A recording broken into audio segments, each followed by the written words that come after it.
I was one day reflecting on sujood, and just the position of sujood, and right there in sujood, I saw the reflection of heart over mind.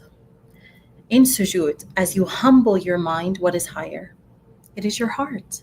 Your heart is not on the floor. It is your mind. And not just any part of your mind. It is the prefrontal cortex, the frontal lobe. The frontal lobe is associated with many disorders, but it's also very fascinating, subhanAllah. It's a gift from Allah. It is the most advanced part of the brain. It is the part of the brain that differentiates us from animals. It's the part of the brain that allows us to engage in high abstract thinking, high executive functioning, the planning, the decision making, all the things that help us function on a high level, but also is a means to anxiety and difficult psychological struggles if you don't put it in its place. It is not a coincidence, my brothers and sisters, that at the end of every rak'ah, you humble this mind. You put this mind to the floor and you remember that the heart is higher. And you remember that you have this sacred tool within you that you're meant to lead from.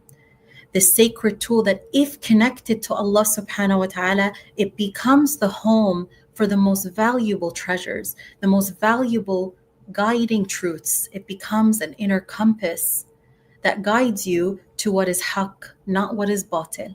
Shaitan always wants you to connect to what is batil. So you're disconnected from what is a reality, from what is true. Don't let your thoughts and your inner experiences be the defining factor of what Allah has in store for you or how Allah is judging you. People do this a lot, right? They have a negative feeling.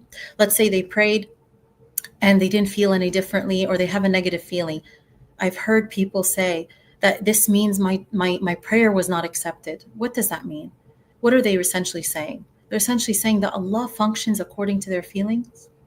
They're essentially saying that the action, the very sacred and noble action of prayer, is not accepted because you didn't feel a certain way. So we need to be careful of what we are worshiping.